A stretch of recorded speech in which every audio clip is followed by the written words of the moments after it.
한 분이 어렸을 때부터 모태신앙으로 태어나서 어렸을 때부터 교회를 다니시고 교회 신앙생활을 꾸준히 해오신 분이십니다. 근데 그분이 뭐 공부도 잘하셔서 우리나라의 최고의 대학을 나오셨고 또 외국까지 유학을 가셔서 외국에서 박사학위까지 받으신 분이신데, 공학 박사까지 받으셨음에도 불구하고 교회는 다녔는데 또 뭐 조부께서 목사님이시고 또 이런 믿음의 가정에서 자랐음에도 불구하고, 특별히 더욱더 그분이 또 공학 박사였기 때문에 더 성경에 나와 있는 많은 이야기들과 내용들과 사건들이 믿어지지 않는 내용들이 너무나 많았던 거예요.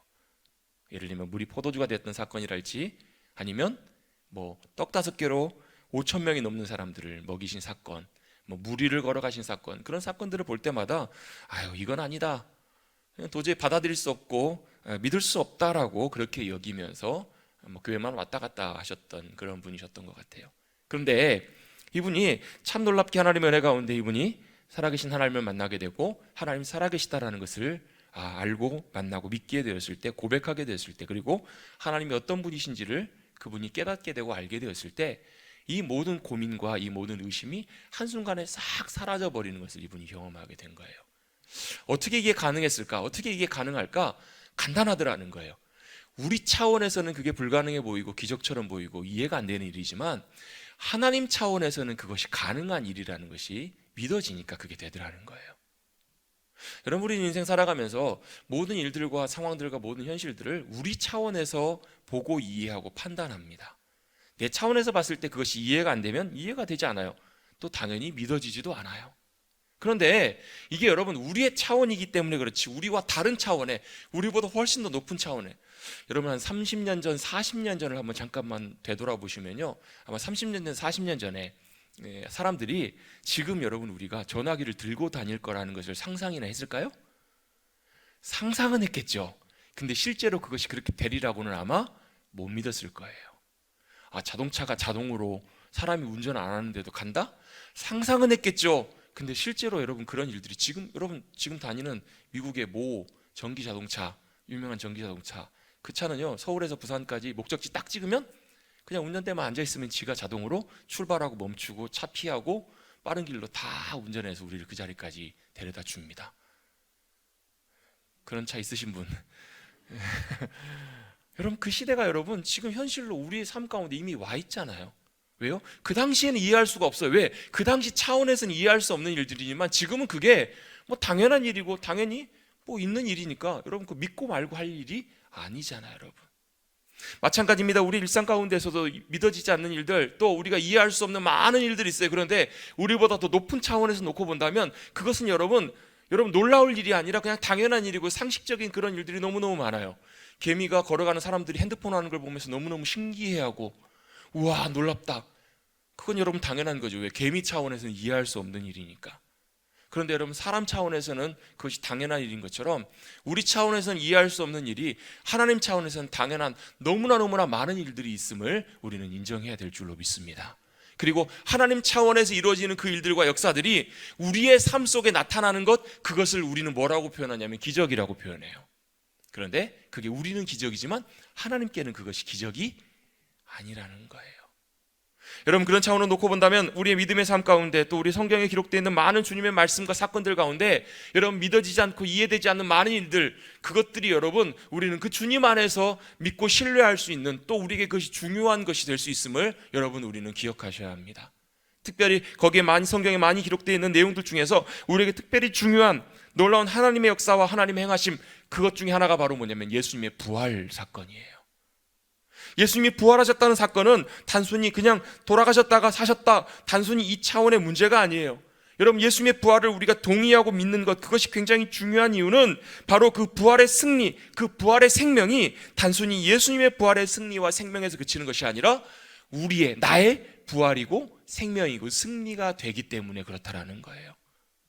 그것이 믿음 안에서 예수님이 죽으셨다가 사셨다는 그 부활이 단순히 사람이 죽었다가 살아나는 것이 아니라 예수님이 죽으셨다가 부활하신 사건이 바로 사망과 권세와 죽음의 권세를 예수님이 깨트리시고 승리하신, 이기신 부활이시고 승리이며, 그 부활의 승리가 바로 저와 여러분의 승리가 되기 때문에 그것이 우리에게 중요한 거예요. 여러분, 믿음 안에서 예수님의 부활이, 그 생명과 승리가 저와 여러분의 개인의 부활의 소망과 생명과 승리가 되실 수 있게 되기를 주님의 이름으로 축복합니다. 여러분, 이것이 믿어지고 경험되는 것은 여러분 너무너무 놀라워요. 여러분, 이거 믿고 싶다고 믿어지진 않아요. 믿어지는 거예요. 그래서 여러분, 이 믿어지는 믿음은요, 그래서 어떤 기적보다 큰 기적이잖아요. 여러분, 이게 참 놀라운 사건이고 믿음의 경험이에요. 하나님을 만날 때 그 주님 믿음 안에서 이 모든 것들이 고백되어집니다. 그런데 이 예수님이 부활하셨다는 이 부활의 사건은 여러분, 우리가 지난주에 함께 말씀을 나눈 것처럼 반드시 뭐와 함께 짝을 이루는 사건이냐면 예수님의 십자가의 죽으심과 연결되는 사건임을 사실 우리는 기억해야만 합니다. 오늘 본문의 말씀해 보시면 1절, 2절, 3절 말씀해 보시면 이렇게 기록하고 있습니다. 안식 후 첫날 새벽에 이 여자들이 그 준비한 향품을 가지고 무덤에 갔다, 이렇게 기록하고 있습니다. 이 여자들이 누군가요? 예, 마리아와 여러, 이게 막달라 마리아도 나오고요. 여러 인물들이 나와요. 정확하게 어떤 인물인지, 여성들인지 사복음서에서 다 다르게 표현하고 있기 때문에 누군지는 정확하게 다 특정 지을 수는 없지만, 중요한 것은 이 여인들은 바로 예수님을 사랑하고 예수님과 늘 함께하기를 원했던, 예수님 주변에 있었던, 예수님을 따랐던 여인들이에요. 여러분, 예수님 주변에는 많은 제자들도 있었지만 마지막까지 예수님, 끝까지 예수님 돌아가실 때까지 그 주변에 있으면서 따라왔던 사람들, 바로 이 사람들이 누구였냐면 여인들이었어요. 그래서 여러분도 둘러보시면 교회에 남자가 많습니까? 여자가 많습니까? 이건 절대 남녀 평등이 아닙니다. 남녀 차별하는 건 아닙니다. 어쨌든 간에 여성들이 더욱더 예수님을 사모함으로 찾고 구했어요. 그래서 여러분, 생명의 본질 가운데 더 가까이 나가길 원했어요. 그런데 예수님께서 어떻게 되세요? 십자가에서 고난당하시고 죽으신 거예요. 돌아가신 거예요. 예수님께서 돌아가셨습니다. 그런데 이 십자가의 사건, 죽으심이 무엇과 반드시 연결되어야 한다고 제가 말씀드렸냐면 부활의 사건과 연결되어야 한다고 제가 말씀을 드렸어요. 여러분, 바꿔서 표현해보면 이렇게도 표현할 수 있습니다. 예수님의 부활의 사건과 그 승리와 능력은 뭐와 연결되어 있다? 십자가의 고난과 고통과 아픔과 같이 연결되어 있다는 거예요. 그래서 여러분, 우리 이렇게도 정리해 볼 수 있습니다. 여러분, 놀라운 주님의, 예수님의 부활의 승리와 영광은 반드시 십자가의 고난과 연결되어서 십자가의 고난을 통해서 부활의 영광으로 나아갔다라고 이렇게 우리는 정리해 볼 수 있어요. 예수님께서도 이 부활의 승리, 부활의 영광을 놀랍게 누리시기 전에 먼저 예수님께서는 십자가의 고난과 아픔을 당하셨어요. 많은 사람들이 예수님께서 십자가에서 못 박혀 돌아가실 때 많은 사람들에게 그 사건은 너무나 큰 충격이었어요. 뿐만 아니라 너무나 말할 수 없는 큰 슬픔과 괴로움과 절망이 그들을 덮쳤습니다. 더더군다나 누구에게요? 예수님을 더 사모하고 따랐던 여인들에게는요. 그 여인들은 너무나 큰 슬픔 가운데 마지막 한 번이라도 더 예수님 돌아가신 마지막 시신의 모습이라도 만나고 보고 거기에 향품이라도 거기에 바르고 싶어서 예수님이 돌아가신 그 직후에 예수님이 묻히신 무덤과 예수님의 무덤이 어디 있는지를 확인하고 안식일이 끝나자마자 이른 새벽에 어디에 나온 거예요? 무덤으로 달려 나왔어요. 그런데 이런 일이 벌어져 있습니다. 무덤에 막혀 있었던 돌이 이미 굴려져 있고 거기에 들어가 봤더니 3절입니다. 3절 같이 한번 읽어보겠습니다. 시작. 들어가니 뭐가 안 보였냐면 예수님의 시신이, 예수님의 시체가 거기에 안 계신 거예요. 없는 거예요. 여러분, 이 말씀을 통해서, 이 상황을 통해서 우리가 한 가지 여러분 정리해야 될 것이 있습니다. 우리의 인생은 열심히 달려가다가 어디까지 달려가는가, 마지막 달려가는 자리가 바로 어디냐면 바로 이 무덤이라는 거예요. 마지막에 달려가는 우리의 인생의 방향과 목적지가 바로 어딘가, 무덤, 바로 누워있는 시신, 그곳까지 달려가게 된다는 거예요. 여러분, 그 죽음의 자리, 여러분, 죽음은 어떤 곳인가요? 여러분, 괴로운 곳입니다. 고통스러운 곳입니다. 절망적인 것입니다. 모든 것이 끝나는 그 자리까지 여러분, 우리의 인생은 그렇게 나아가게 되어 있고요. 예수님께서도 똑같이 인간의 모습으로 오셔서 그 자리까지 나아가셨다는 거예요.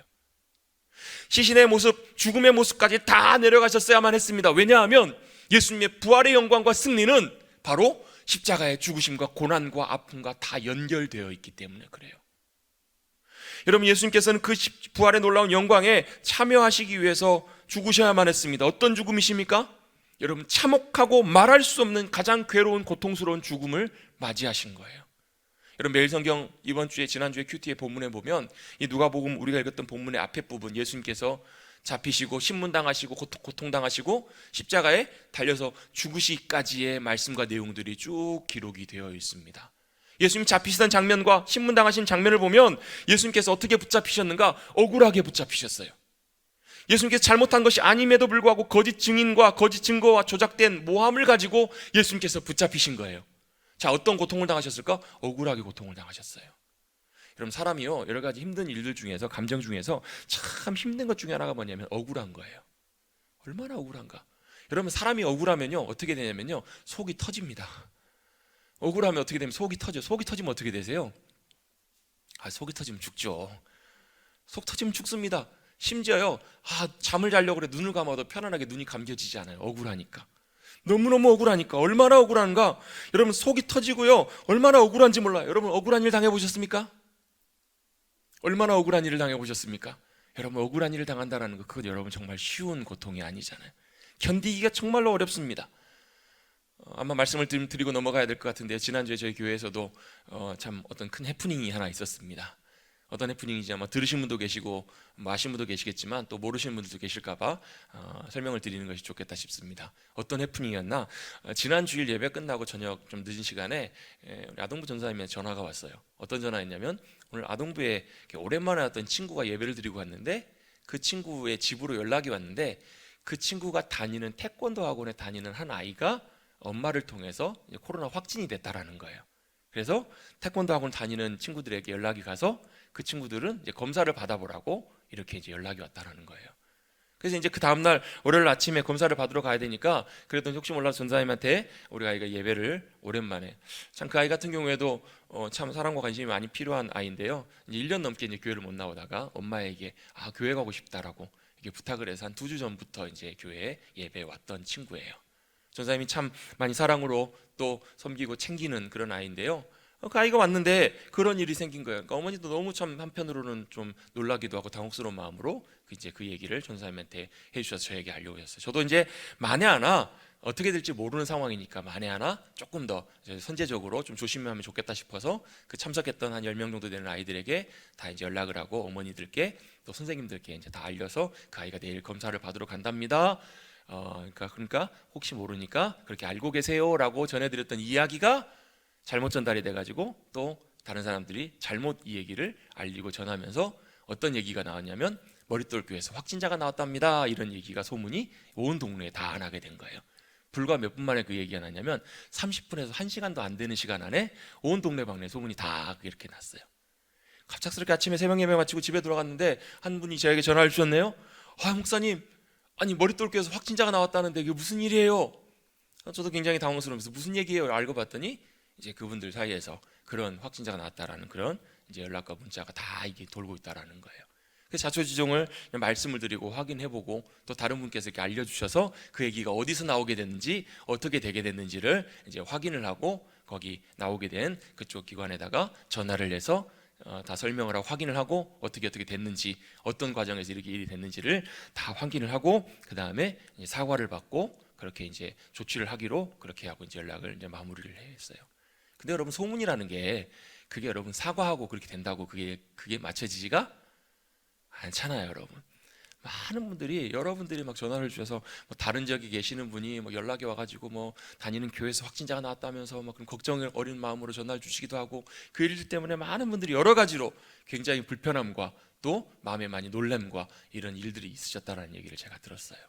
저도 그 아이가 검사를 받고 화요일 날 아침에 이제 결과가 나왔는데요, 마치 여러분 그 대학 시험 보고 합격자 기다리는 것처럼 만에 하나 또 모르잖아요. 어떻게 되는, 왜냐면 요즘은 뭐 그 친구가 누군지도 태권도 학원에 물어봤는데 가르쳐주지도 않고 개인정보 때문에, 그러니까 이제 어떤 상황인지 전혀 알 수가 없으니까. 근데 이제 감사하게도 그 엄마랑 다 아이는 다 음성이 나와서 저희하고는 전혀 상관없는 일이 됐는데, 하루 동안 또 그것 때문에 괜히 또 기다려야만 했고 또 많은 분들도 그것 때문에 큰 불편함과 어려움을 겪게 되셨더라는 거예요. 제가 그렇다고 해서 쫓아가가지고 왜 허위사실 유포했냐고 따지고 고발할 수도 없잖아요. 일단은 상황들을 다 바로잡고 이렇게 다 조정을 하게 됐어요. 근데 이미 많이 이렇게 퍼져나가게 된 거예요. 억울하게 교회가 또 많은 분들이 그것 때문에 억울하게 불편함과 어려움을 당하시게 되더라는 거예요. 참 그런 여러분 생각지도 않는 그런 일들이 여러분 우리 인생 가운데 얼마나 많이 일어나나요? 제가 그리고 나서 그날 밤에 성경을 읽는데 출애굽기 말씀을 읽는데 출애굽기 23장에 이런 말씀이 기록되어 있더라고요. 너희는 거짓된 풍설을 퍼뜨리지 말며 악인과 연합하여 위증하는 증인이 되지 말며 다수를 따라 악을 행하지 말며 송사의 다수를 따라 부당한 증언을 하지 말라, 이렇게 성경에 나와 있더라고요. 풍설이 뭐예요? 풍설? 떠도는 이야기잖아요. 떠도는 이야기. 사실 검증이 되지 않는, 확인되지 않는 그 사실들을 말로 함부로 옮기지 말라는 거예요. 이번 일을 겪으면서 다시 한번 저도 당연히 잘못한 분들은 따로 있지만 이번 일들을 겪으면서 우리 그리스도인들은 더더욱더, 저도 그렇고 우리 모두도 그렇고, 우리의 말과 우리의 삶에 있어서 말을 옮기는 것들이나 듣고 전하고 옮기는 것들에 대해서 분명하게 사실을 확인하고 사실관계. 그래서 여러분, 예수님께서 맹세하지 말라라고 말씀하시잖아요. 하늘로도 말라, 땅으로도 말라, 맹세하지 말라. 이 말씀의 의도가 뭐냐면 이거예요. 예면 예, 아니면 아니요 하라는 거예요. 분명히 우리가 알고 있는 사실에 대해서 분명히 객관적으로, 우리는 그렇거든요. 말할 때도 그렇고 들을 때도 그렇고 주관적으로 말하고 주관적으로 들어요. 그렇잖아요. 근데 우리는 어떻게 하라고요? 더 공정하게 객관적으로 우리가 말할 때도 우리 입장과 상대방의 입장, 들을 때에도 다 서로의 입장을 고려해서 말을 지혜롭게 하고 조심스럽게 바르게 할 필요가 있다라는 것을 성경은 우리에게 말씀해 주시거든요. 아무튼 이 일들 때문에 여러 가지 많은 피해와 어려움들을 당하게 되었어요. 여러분, 그럼에도 불구하고 여러분, 이런 억울함과 이런 불편함들이 여러분, 예수님께서 당하신 억울함과 불편함과 과히 비교될 수 있을까요? 여러분, 지난주에 뉴스를 보셔서 많은 분들 아시겠지만 한 유명한 분이 여러분, 다른 타인도 아니고 가족에게 여러 가지 어려움을 당해서 큰 억울한 상황을 당했던 사실이 뉴스에 보도가 되게 됐습니다. 그것이 금액이 적은 금액도 아니고 엄청나게 큰 금액이기도 하고 수십 년 동안 지나왔던 그 배신감과 그 억울함 때문에 정말로 죽고 싶은, 정말로 살기 싫은, 죽을 만큼 힘든 시간을 보내게 되었다라는 그 내용들이 많은 사람들에게 알려지게 되었어요. 저도 그분을 오래전부터 제가 직접적은 아니지만 한 분 건너서 어떻게 지내왔는지 이런 부분들을 많이 예전에 좀 들었던 적이 있는데요. 한편으로는 참 안타깝고 얼마나 억울하고 답답할까, 그런 생각들이 참 많이 들기도 합니다. 마찬가지입니다. 이 억울한 고통, 이 억울하게 어떤 누명이나 거짓으로 인해서 호도되는 상황 속에 놓이게 되면 정말 힘든, 죽기보다 더 힘든 고통과 어려움이 찾아오게 되잖아요. 여러분, 중요한 것은 이것입니다. 예수님께서는요, 아무 잘못도 없으신데 이 억울한 상황을 주님이 다 짊어지고 가셨어야만 했다라는 거예요. 여러분, 만약에 예수님께서 조금이라도 잘못하신 것이 있고 예수님이 조금이라도 죄가 있으셨다면 예수님이 십자가에 돌아가실 때, 우리를 위해서 돌아가실 때 자신을 위해서 죽으신 죽음도 그 안에 포함될 거예요. 그런데 빌라도가 분명히 3번이나 분명히 확인합니다. 이 사람은 죄가 없다, 이 사람은 죄가 없다, 3번이나 분명히 판결 내려졌음에도 불구하고 억울하게 그 모든 것들을 다 대신 짊어지시고 고통당하시고 죽임을 당하시는 것, 이것이 바로 예수님의 죽음의 고통과 아픔이셨다라는 거예요. 억울하게 고통을 당하십니다. 얼마나 답답하게 그 고통과 아픔을 당하셨는지 이루 말할 수가 없습니다. 억울하게만 고통당하셨나요? 조롱도 당하십니다. 얼마나 많은 사람들이 놀리는지 몰라요. 눈을 가려놓고 때리면서 누가 때렸는지 맞춰봐라. 여러분, 눈 가리고 여러분 한번 해볼까요? 맞춰보시겠습니까? 여러분, 예수님이요, 누가 때렸는지 예수님이 알려고 하시면 아실 수 있으실까요? 모르실까요? 충분히 다 아세요. 다 아실 수 있는 분이심에도 그 조롱과 모욕을 묵묵히 그대로 참아내세요. 그리고 또요, 사람들이 어떻게 하는가? 욕해요. 사람들이 욕하고 침을 뱉습니다. 여러분, 누가 이렇게 지나가고 있는데, 운전해서 가는데 내가 잘못한 것도 아닌데 누가 잘못해서 확 끼어들어 놓고도 와가지고 창문을 열고 여러분을 향해서 거창한 말로 이렇게 했을 때 여러분은 어떻게 반응하시겠습니까? 기분이 참 좋으실까요? 아니요. 여러분, 내가 잘못한 것이 없는데 그냥 그러려니 하고 넘어가려고 해도 마음이 참 좋지 않고 찝찝하고 마음이 참 좋지 않습니다. 할 수만 있다면 나도 같이 그냥 확, 그러지 마시고 112에 신고를 하십시오. 여러분, 그래도 마음 풀리지 않아요. 여러분, 누군가가 나를 욕한다라는 것, 여러분, 그게 별것 아닌 것처럼 보이지만 마음에 얼마나 큰 불편함과 마음을 얼마나 여러분 불편하게 만든지, 무겁게 만드는지 몰라요. 더더군다나 여러분, 지나가고 있는데 여러분의 얼굴에 누가 침을 탁 뱉었다고 생각해 보십시오. 가만히 있으시겠습니까? 한번 실험을 해보십시다. 이따가 나가실 때 제가 인사 대신에 한번 못 견디실 거예요. 아마 침을 뱉는다? 이거 여러분 확 올라옵니다. 여러분, 만에 하나라도 그런 일이 있었다라는 것을 여러분, 이건 참을 수 없는 일이라는 거예요. 그럼에도 불구하고 예수님께서는 묵묵하게 그 길들을 아무 말씀 없이, 대가 없이, 아무런 반응 없이 그 길들을 가셨어야만 했어요. 왜요? 예수님이 안 가시면 우리가 가야 될 그 길이었기 때문에. 예수님은 십자가의 고난의 길들을 걸어가세요. 육체적으로도 말할 것도 없죠. 머리끝부터 발끝까지 성한 곳이 없을 만큼 다 터지시고 맞으시고 살점이 떨어져 나가시고 줄줄줄줄 고통을 당하셨어요. 여러분 손가락 하나에 여러분 가시 하나만 박혀도 여러분 얼마나 그게 불편하고 힘든 일이에요. 하다못해 여러분 자다가 여러분 치아가 아프면 여러분 치통이 오면 잠을 잘 수 없을 만큼 얼마나 고통스러운지 겪어보신 분들은 아시잖아요.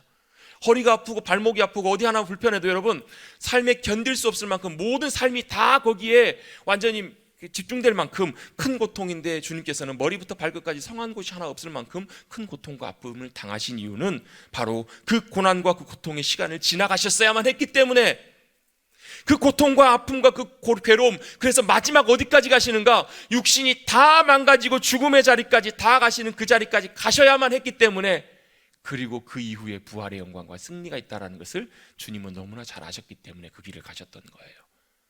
육체적으로만 그러신가요? 정신적으로는요?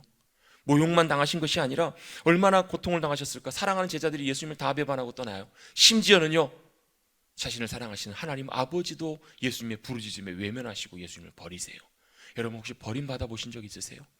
외면당해 보신 적 있으세요? 누군가가 나를 버림받아진 던져진 그 상처와 아픔을 여러분 아십니까? 경험해 보신 분들도 있으실 거예요. 그런데 예수님은 말할 수 없는 그 아픔, 버림과 상처, 그걸 다 당하신 후에 최종적으로 어디까지 가셨는가? 죽음의 자리까지 들어가신 거예요. 그 죽음의 자리의 결과가 뭔가? 바로 무덤이고 바로 예수님의 시신이라는 거예요. 여러분 우리의 인생도 마찬가지로 그 시신의 자리, 죽음의 자리까지 누구나 다 나가게 될 거예요. 그런데 분명한 사실은 여인들이 예수님이 당연히 돌아가셨기 때문에 죽음의 자리, 절망의 자리, 끝난 다 자리, 슬픔의 자리, 고통의 자리에 찾아가서 예수님 마지막으로 육신을 만나려고 했을 때 그들은 깜짝 놀래요. 왜요? 거기에 예수님의 시신이 없는 거예요.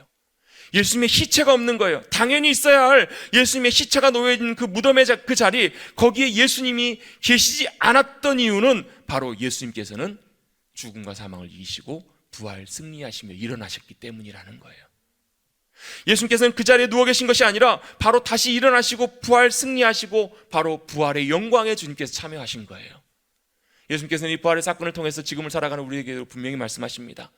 우리 여러분 많이 들어보신 표현 있죠? 영어로 no cross, no crown. 무슨 말이에요? 십자가가 없는, 고난이 없는 영광은 없다. 예수님께서는 부활의 영광에 참여하시기 위해서 그 아픔과 고통의 시간들을 다 지나가신 후에 부활의 놀라운 영광에 주님이 참여하시게 됐다라는 거예요. 여러분 분명한 사실 하나는 주님은 부활의 영광에 참여하셨어요. 그런데 그 과정은 때때로 쉽지 않는 죽음과 고통과 아픔의 시간들을 지나셔야만 했던 것처럼 여러분 지금 우리도 주님께서는 때때로 고통과 아픔과 절망의 자리, 심지어 죽을 것 같은 아픔의 자리를 지나게 하시는 이유는 바로 그 다음에 뭐가 있음을 알게 하시기 위해서 부활의 영광에 우리가 참여하도록 주님이 우리를 부르시기 위해서 그렇게 그 일들을 우리에게 허락해 주신다는 것을 여러분 꼭 기억하시기를 주님의 이름으로 축복합니다. 우리 가운데 때때로 하나님께서 고난의 아픔들을 주실 때가 있어요. 그런데 제가 목사로서 저도 개인적으로 어려움 겪고 안 될 때도 많지만 참 안타까운 경우가 있습니다. 그 순간들을 못 견디고 그 자리를 떠나시는 분들 계세요. 그 순간들을 못 버티시고 그 자리를 피해버리시는 분들도 계세요. 그런데 여러분 분명히 예수님의 부활의 영광과 승리는 그 자리를 지나간 다음에야 찾아오게 됨을 성경은 우리에게 분명히 말씀을 해주십니다. 그 끝에는 반드시 여러분 시신이 아니라 죽음이 아니라 절망이 아니라 멸망이 아니라 반드시 그 자리는 뭐가 있다고요? 부활의 영광과 승리가 있음을 여러분 꼭 기억하시고 그 길을 묵묵히 인내하며 믿음 가운데 바라보시며 걸어가시는 저와 여러분 되시기를 주님의 이름으로 축복합니다. 주님이 그 길을 걸어가셔서 부활의 영광에 참여하신 것처럼 주님께서는 우리도 그 길을 걸어가게 될 때 그 길 끝에 부활의 놀라운 영광과 승리가 있음을 기억하고 나오기로 원하십니다. 여러분 우리 함께 그 길 끝까지 걸어가시는 우리 사랑하는 귀한 머릿돌교회 지체들, 가족들, 성도들 되시기를 주님의 이름으로 축복합니다. 안 될 때는 같이 끌어주고 붙잡아주고, 아 그렇구나, 우리의 인생의 끝에는 반드시 시신, 무덤, 죽음이 있어야 되는데 주님은 거기에 안 계시고 부활에 참여하셨구나. 여러분 죽을 것 같은 고통을 겪으실 때, 정말로 죽고 싶을 때, 정말로 힘들 때 여러분 주님은 그 죽음의 자리에서 부활 승리하셨음을 기억하시고 끝까지 여러분 그 자리를 통과하셔서 믿음으로 승리하시는 우리 모두가 되시기를 간절히 바랍니다. 그것이 바로 주님의 부활의 놀라운 승리이고 영광입니다. 뿐만 아니라 예수님의 부활의 사건과 놀라운 일들은 바로 우리에게 확증이 됩니다. 같이 한번 고백해 보겠습니다. 부활의 사건이 우리에게 확실한 증거가 됩니다. 무슨 증거가 되는가? 오늘 말씀을 잠깐 한번 봅니다. 4절부터 보시면요, 그들이, 그 여인들이 가서요, 예수님의 시체가 보이지 않는 것으로 인해서 근심합니다. 왜요? 그들은 예수님의 부활에 대해서 전혀 생각지도 못해보고 믿지도 못했기 때문에 그들은 여전히 예수님의 그 죽으심 앞에 머물러 있습니다. 예수님의 부활까지 나가지 못하고 예수님의 죽으심, 그 시신 문제 때문에 걱정하고 근심하고 있을 때 누가 찾아오냐면 두 사람, 다른 성경에서는 천사라고도 표현되어 있는데요, 천사가 찾아와서 이렇게 그 여인들에게 얘기해 줍니다. 이르되 어찌하여 살아있는 자를 죽은 자 가운데서 찾느냐라고 이렇게 얘기를 합니다. 여러분, 우리 6절 7절 말씀은 같이 한번 읽어볼까요? 시작. 여기 계시지 않고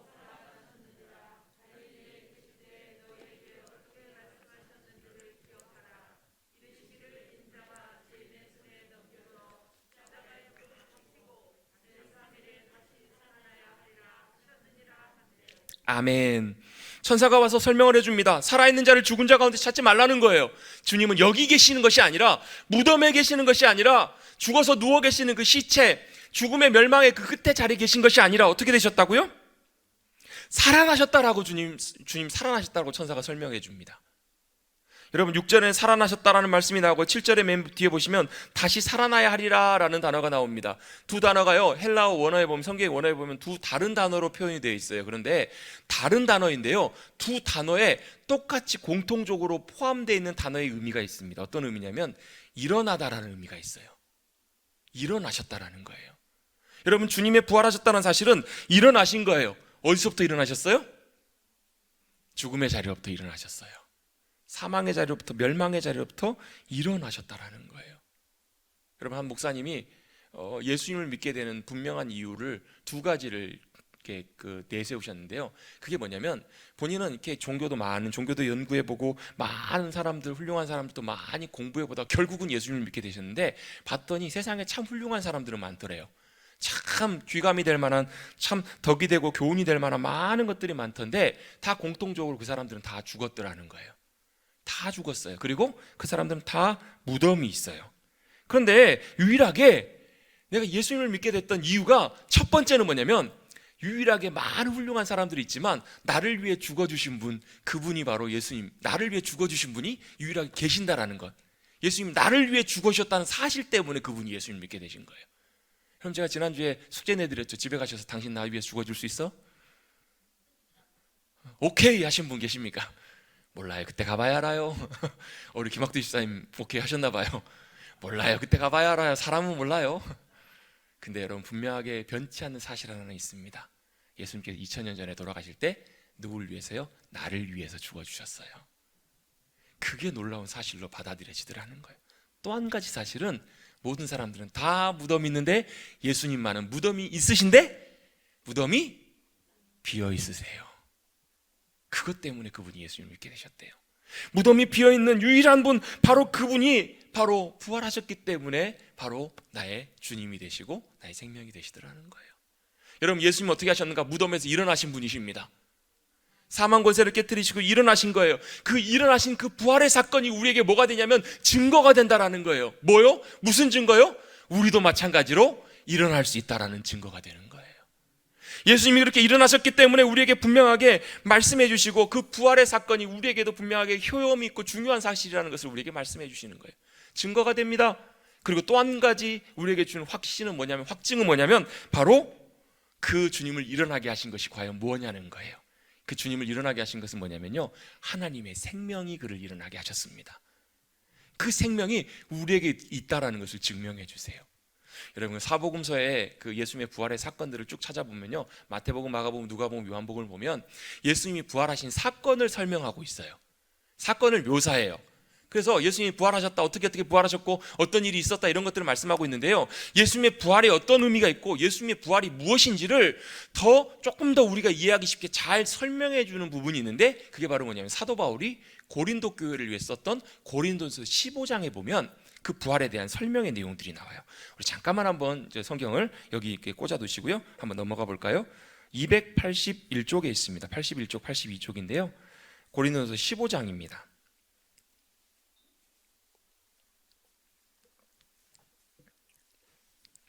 고린도서 15장은 소위 말해서 부활장이라고 말씀합니다. 왜냐하면 시작할 때부터 내가 너에게 전한 복음을 너에게 알게 하노니 이게 바로 너에게 전해진 복음인데, 그 복음이 바로 뭐냐면 예수님께서 성경대로 우리 죄를 위해서 죽으셨다가 4절에 보시면 장사 지낸 바 되셨다가 성경대로 사흘 만에 다시 살아나셨다라는 것을 전했다라는 거예요. 그런데 12절에 보시면 그리스도께서 죽으셨다가 다시 살아나셨다는 것이 전파되는데, 너희들 가운데 부활이 없다라고 얘기하는 사람들이 있다라는 거예요. 안 믿어졌겠죠. 그리고 인정하지 않았겠죠. 아, 예수님이 부활하셨다? 부활이 없다라고 얘기하는 사람들이 있다라는 거예요. 그런데 만약에 부활이 없으면 예수님께서 죽으셨다가 살아나셨다는 것도 거짓말이 되는 거고, 뿐만 아니라 뭐 또 우리의 믿음도 헛것이 된다라는 거예요.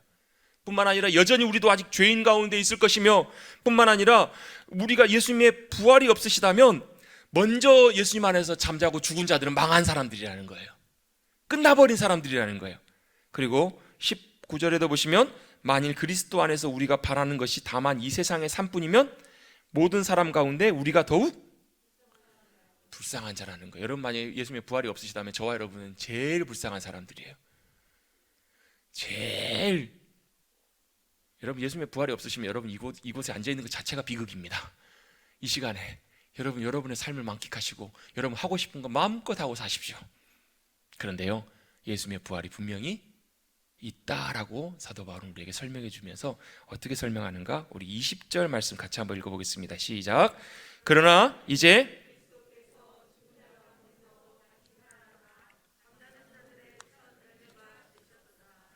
아멘. 예수님께서 먼저 죽으셨다가 부활하셨다는 거 어떻게 믿어요? 어떻게 알아요? 본 증인들이 있어요. 또 성령님이 예수님이 부활하셨다는 사실을 만나는 사람, 성령님을 만나는 사람들마다 그걸 증언하게 해주세요.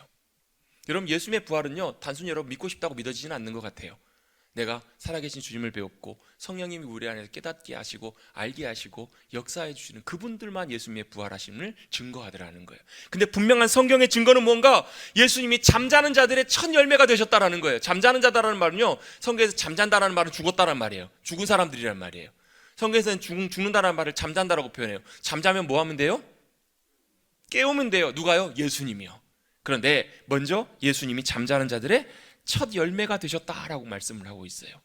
자, 예수님이 첫 열매가 되셨다는 말은 그 다음에 맺히는 열매들이 있다는 말이에요. 제가 이 표현을 자주 쓰고 자주 비유를 하는데요.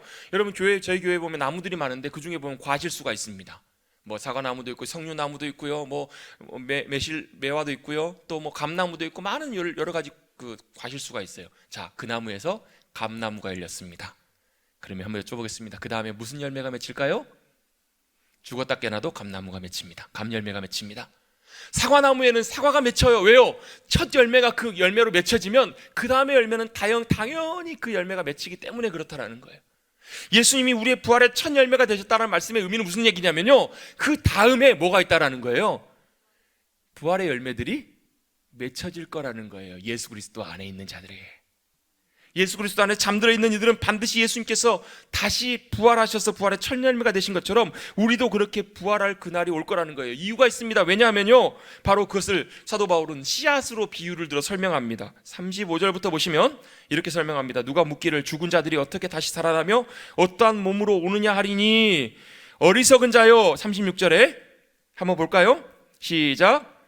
어리석은 자요, 내가 뿌리는 씨가 죽지 않으면 살아나지 못하겠고, 또 내가 뿌리는 것은 장래의 형체를 뿌리는 것이 아니요 다만 밀이나 다른 것의 알맹이 뿐이로되. 자, 이게 무슨 뜻이에요? 이 부활을 씨앗으로 설명하고 있습니다. 그 말을 바꿔 표현해 보면요, 저와 여러분이 지금 인생을 살아가는 것이 전부가 아니고 뭐냐면 씨앗과 같은 거라는 얘기예요. 씨앗과 같다라고 말씀하세요. 근데 이 씨앗은 어떻게 해야 돼요? 어리석은 자여, 뿌리는 씨가 죽지 않으면 살아나지 못한다. 이게 무슨 의미인지 여러분 잘 아시죠? 제가 설명도 안 드려도 되겠죠? 아니, 표정을 보니까 설명드려야 되겠는데요. 씨앗은 여러분 그냥 씨앗 자체로 있으면 그냥 씨앗이에요. 그런데 이 씨앗이 뿌려지고요, 이렇게 씨앗이 심겨지면 그 씨앗의 형체가 없어지고 썩어지고 죽으면 요즘처럼 이렇게 비가 잘 내리고 햇빛이 좋아지고 따뜻해지기 시작하면 어떻게 해요? 싹이 나요. 그리고요, 올라와요. 그리고요, 가지가 생기고요, 꽃도 피고요, 열매도 맺혀요. 여러분, 그 씨가 크냐 작냐 그건 별로 중요하지 않아요. 씨에 여러분 그 씨가 심겨지면 그러면서 37절 말씀처럼 네가 뿌리는 것이 장래 형체를 뿌리는 것이 아니라는 거예요. 여러분 사과를 심을 때 사과의 씨앗을 심지 사과를 심나요? 아니잖아. 못 따라오시는 분들이 몇 분 계시는 것 같아요. 여러분 우리는 뿌릴 때 씨앗을 뿌리지 여러분 그 전체를 뿌리지 않아요. 여러분 심지 않아요. 그 말은 씨앗이 심겨졌을 때 나중에 열매를 맺히는데 여기서 중요한 것 하나가 있습니다. 그 씨앗 안에 뭐가 있어야 되냐면요, 생명이 있어야 된다는 거예요. 여러분 반대로 바꿔놓고 보면 씨앗 안에 생명이 있으면 그 씨가 썩는 것처럼 보이지만 심겨지지만 심겨졌을 때 썩어졌을 때 오히려 그 씨앗은 말할 수 없는 영광스러운 아름다운 꽃과 아름다운 생명으로 일어나게 될 거라는 얘기예요. 여러분 우리 안에 예수 그리스도의 생명이 있으면 놀라운 부활의 영광과 아름다운 모습으로 변화되게 될 줄로 믿습니다. 여러분 우리의 인생 그거 아세요? 여러분 씨앗은요 진짜 별 볼 일 없잖아요. 별 볼 일도 없고 막 쭈글쭈글하고 아무 볼품 없어요. 여러분 저와 여러분의 인생이 여러분 씨앗처럼 별 볼 일 없고 볼품 없어요. 여러분 우리의 인생은 제가 곰곰이 생각해 봤더니 그 씨앗을 꾸미는 거더라고요. 얼마나 더 예쁘게 꾸미냐, 얼마나 씨앗이 더 화려하냐, 더 부자냐, 더 대단하냐, 더 성공했냐, 인정받느냐, 여러분 그래봐야 씨앗입니다. 그거 언젠가 다 심겨요. 언젠가 다 결국은 죽음으로 들어갈 때가 와요. 그런데요 그 안에 그 씨앗이 얼마나 대단하냐가 중요한 게 아니라 그 안에 생명이 있느냐 없느냐. 그래서 그 안에 생명이 있으면 놀라운 주님의 부활의 아름다운 모습으로 우리를 부활의 영광 가운데 변화시키시고 새롭게 해주실 줄로 믿습니다. 걱정하지 마십시오. 여러분 조금 여러분 못났다고, 좀 부족하다고, 좀 별 볼 일 없다고 여러분 걱정 안 하셔도 됩니다. 왜요? 중요한 것은요 우리 안에 생명이 있느냐 없느냐예요. 주님은 그 생명을 우리에게 전해주시기 위해서 이 땅에 오셨습니다. 그래서 여러분 그 요한일서 5장 말씀에도 주님께서 우리에게 이렇게 말씀하십니다. 5장 11절 12절 말씀, 또 증거는 이것이니 하나님이 우리에게 영생을 주신 것과 이 생명이 그의 아들 안에 있는 것이니라 라고 말씀하세요. 그것이니라 뭐라고요? 하나님이 우리에게 영생을 주신대요. 근데 그 영원한 생명이 어디 있냐면 그의 아들 예수님 안에 있대요. 왜요? 어떻게 알아요? 예수님 안에 그 생명이 있으셨기 때문에 사망이 예수님을 덮었어요. 예수님이 죽음 안으로 들어가셨어요. 돌아가셨어요. 그런데 어떻게 하셨어요? 일어나신 거예요. 왜요? 생명이 죽음을 이기고 일어난 거예요. 만약에 여러분 그 생명이 죽음을 이기지 못했다면 예수님 여전히 그 무덤 안에 죽음 안에 시신으로 갇혀 있으셔야만 해요. 그런데 예수님 어떻게 하셨다고 천사가 증언하냐면 일어나셨대요. 살아나셨대요. 그 말은 뭐예요? 사망과 권세가 더 이상 예수님의 생명을 붙잡아 둘 수가 없는 거예요. 이기시고 일어난 생명이 바로 아들 예수 그리스도 안에 있다라고 말씀하세요. 연이어서 이렇게 말씀합니다. 내가 아들이 있는 자에게는 생명이 있고 하나님의 아들이 없는 자에게는 생명이 없느니라. 여러분에게 한번 여쭤보겠습니다. 여러분에게 생명이 있으십니까? 어떻게 아세요? 성경에 그렇게 말씀하고 있어요. 아들 예수 그리스도가 내 안에 계신 분은 생명이 있어요. 왜요? 예수님 안에 생명이 있으니까. 아들이 없는 자에게는 생명이 없어요. 여러분 이 시간 주님의 이름으로 축복합니다. 여러분 모두가 예수님을 나의 주님으로 모시고 나의 생명의 구원자가 되심을 믿고 그 주님을 내 안으로 모셔드리는 영접하시는 귀한 은혜가 함께 하시길 주님의 이름으로 축복합니다. 오시면 여러분 내가 그걸 어떻게 하는가? 여러분 성경에 보면 이런 표현이 나와요. 내가 예수님을 나의 주님으로 고백하는 것은 내가 할 수 있는 것이 아니라는 거예요. 여러분 세상에 나가서 예수님 안 믿는 분들에게 물어보십시오. 예수님이 당신 위해서 죽으시고 당신의 주님이 되신 거 믿으십니까?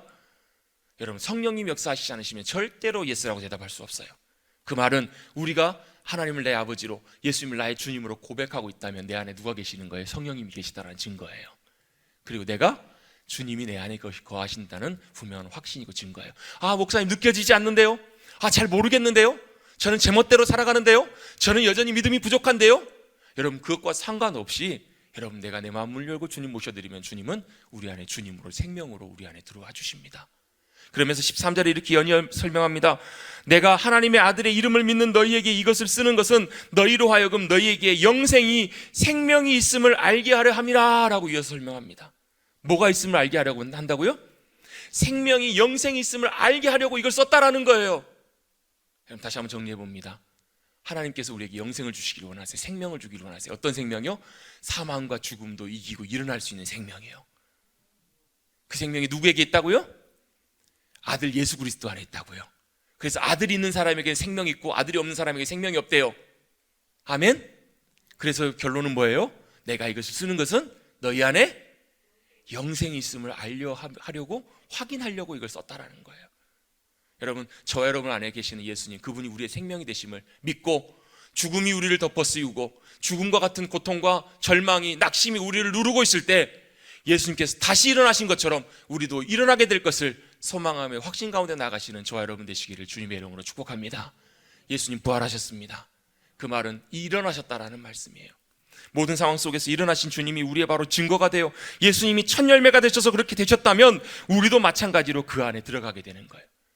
에베소서 2장 5절 6절 말씀에 보면 이런 표현들이 나옵니다. 함께 허물과 죄로 죽은 우리를 그리스도와 함께 살리셨고, 함께라는 표현이 나와요. 너희가 은혜로 구원받은 것이니라.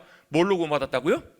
은혜로 구원받았다고요. 우리의 선행이나 우리의 노력으로 구원받은 것이 아니라 하나님이 우리와 함께 일으켜 주셨대요. 예수님을 내 안에 모시고 계실 때 하나님이 우리를 함께 일으켜 주시는 거예요. 또 함께 일으키사 그리스도 예수 안에서 함께 하늘에 앉히시니. 뭐가 나와요? 계속 함께, 함께, 함께. 여러분, 주님 내 안에 모시고 함께 부활의 영광과 승리에 참여하실 수 있게 되기를 주님의 이름으로 다시 한번 축복합니다. 바로 그것이 주님의 부활의 증거이고 부활의 소망입니다. 그 주님의 부활이 내게 믿어지기 시작할 때 내 안에 그 부활의 소망과 놀라운 영광과 기쁨이 들어오게 될 것입니다. 한 분이요, 외국에 유학을 갔다가 먼 곳에서 다른 나라에서 유학 온 한 남자를 만나가지고 서로 사랑하고 결혼을 하게 됐어요. 결혼하고 그 남편의 고향 나라, 본 나라에 돌아가서 거기 생활하는데 너무너무 힘든 거예요. 문화도 맞지 않고 말도 잘 통하지도 않고 이러다 보니까 자꾸 어려움이 생기고 남편과의 관계도 서먹서먹해지다 보니까 10여 년 결혼 생활하면서 반 이상은 한국에 들어와서 자녀들을 키우고 왔다 갔다 하는 그런 상황들이 반복이 되셨나 봐요. 그러다가 낌새를 눈치채게 됐는데 어떤 일이 생겼냐면 남편이 다른 여자가 생겼던 거예요. 다른 여자를 만나게 된 것을 이분이 알게 된 거예요. 안 그래도 힘든 와중에, 안 그래도 너무나 괴롭고 어려운데, 여러분, 그 소식을 듣자마자 삶의 비극처럼 너무나 견딜 수 없는 그런 감정들과 그런 분노와 그런 안타까움, 그래서 자신의 인생이 너무나 비참하고 자신의 인생이 너무나 괴롭게 느껴지게 되었어요. 살기 싫고 너무나 힘든 가운데, 그 가운데 어떤 일이 있게 됐냐면, 그분이 원래 이제 어렸을 때 친구 따라서 몇 번 교회에 왔다 갔다 하고 또 학교를 이제 그 믿는 학교를 다녀가지고 3년 동안 이제 억지로 예배를 드리는. 근데 얼마나 사실 안 믿는 사람들이 그 예배 드릴 때 이제 억지로 드리면 힘들어요. 억지로 지루해하고 이랬었는데 문득 무슨 생각이 들었냐면 교회를 한번 가봐야 되겠다라는 마음이 들더라는 거예요. 주변을 봤더니 그 지역에 한인이 별로 없어가지고 한인교회도 없고 그 현지인 교회를 찾아갔어요. 현지인 교회를 찾아갔는데 목사님 설교랑 예배가 도대체 무슨 말인지 잘 알아듣지도 못하니까 들리지도 않죠. 그런데 한 주 이렇게 지나고 그 다음 주에도 한번 다시 그 예배를 가봐야 되겠다라는 마음이 들어서 예배 시간에 앉아 있는데 아무것도 다 들리지 않으니까 앞에를 이렇게 보는데, 예전에 그런 교회 있었잖아요. 교회 앞에 보면 이쪽에 주기도문, 이쪽에 사도신경 이렇게 써 있는 교회들이 있었잖아요. 근데 마침 이쪽에 사도신경 주기도문이 써 있었나 봐요. 근데 잘은 모르지만 어쨌든 옛날에 어렸을 때 얼핏 들었던 주기도문 사도신경이 얼핏 기억이 나니까 떠듬떠듬 잘 알지 못하는 말로 그 사도신경을 하나하나 읽어가기 시작하셨나 봐요. 그러다가 어디요? 본디오 빌라도에게 고난받으사 십자가에 못 박혀 죽으시고 장사한 지 사흘 만에 죽은 자 가운데서 다시 살아나사, 그 부분을 읽는데요, 갑작스럽게 마음에 그 부분을 읽을 때 마음에 갑자기 생각하지도 못한 어떤 놀라운 일들이 마음속에 벌어지기 시작하더라는 거예요. 갑작스럽게 눈물이 쏟아지기 시작하고요, 예수님께서 죽은 자 가운데서 부활하셨다는 사실 자체가 그 순간에 믿어지고 고백되더라는 거예요. 그렇게 비참한 상황 속에서 그가 바로 예수님께서 죽은 자 가운데서 부활하셨다는 사실이 믿어지면서요, 아멘 믿습니다, 아멘 믿습니다, 제가 믿습니다, 이 고백밖에 안 나오더라는 거예요. 그러면서 그 순간에 바로 그 주님이 부활하셨다는 사실이 믿어지기 시작하고 나니까 그 이전엔 전혀 말도 안 되게 느껴졌던 많은 성경의 이야기들, 많은 교회 다니는 신앙의 모든 모습들이 순간적으로 다 믿어지고 받아들여지게 되더라는 거예요. 그리고 나서 자신의 삶에 변화가 일어나는데요, 그 모든 문제의 원인이 자신으로부터 시작됐다는 것을, 지금 남편의 티가 문제가 아니고 자신의 삶에 들보가 보이기 시작하고요, 자신이 얼마나 완악하고 이기적으로 살아왔는지가 보이기 시작하면서 하나님 앞에 철저하게 회개하면서 남편에게 용서를 구하고 남편에게 다시 한번 나가게 되는 계기가 됐다는 거예요.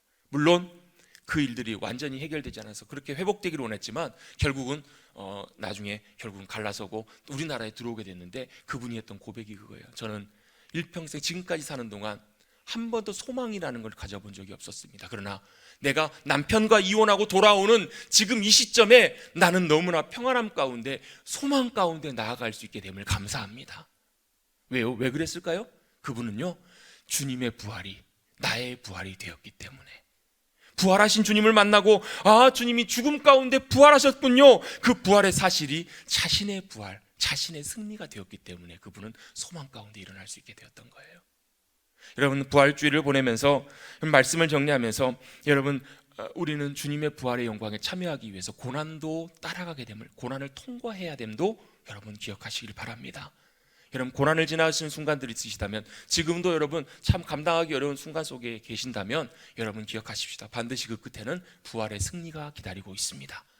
주님이 그렇게 걸어가신 것처럼 또한 주님의 부활은 나를 위한 부활이고, 그 주님의 부활의 놀라운 사건이 우리에게 확증이 되어서 그 주님의 부활의 승리와 능력이 예수님을 모시고 살아가는 우리에게도 동일하게 능력이 되어서 우리도 어느 상황 속에서도 예수님 부활 안에서 놀랍게 일어설 수 있음을 분명히 기억하시고 담대하게 일어서시는 저와 여러분 되시기를 주님의 이름으로 축복합니다.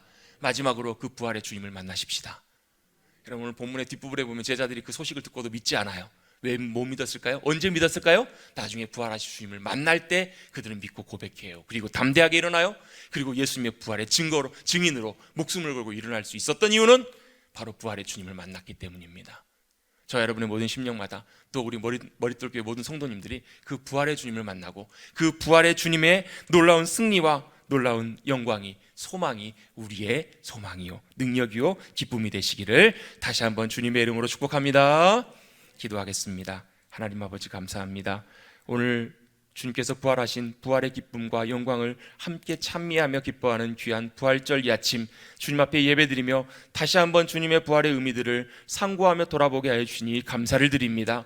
예수님께서도 우리를 위해서 십자가에 죽으시기 위해서 그 고통과 고난의 길들을 다 지나가신 후에 부활의 영광에 참여하신 것처럼 우리도 지금 고통의 길들을 걸어갈 때, 아픔의 길들을 걸어갈 때, 괴로움과 절망의 길을 걸어갈 때 낙심치 말고 그 길을 끝까지 걸어갈 수 있는 귀한 부활의 믿음의 소망 가운데 살아가는 우리 되게 하여 주시옵소서. 뿐만 아니라 주님의 부활의 놀라운 증거가, 그 승리가 바로 나의 부활의 승리임을 다시 한번 기억하며 내 안에 계시는 주님의 생명으로 인하여 우리도 아름답게 변화될 그 부활의 영광을 바라보며 담대하게 나갈 수 있도록 주님 축복하여 주시옵소서. 일어나게 하여 주시옵소서. 우리의 삶의 자리 가운데 부활의 주님이 일어나신 것처럼 우리도 담대하게 일어나 승리하며 주님의 기쁨 가운데 소망으로 나아가는 우리 모두가 되게 하여 주시옵소서. 특별히 코로나 상황으로 인해서 정말로 힘들고 어려운 시간들을, 또 앞이 보이지 않는 시간들을 지나갑니다. 부활하신 주님, 그 부활의 생명과 소망을 바라보며 주님을 소망으로 삼고 살아가게 하여 주시옵소서. 감사드리며 예수님의 이름으로 축복하며 기도드리옵나이다. 아멘.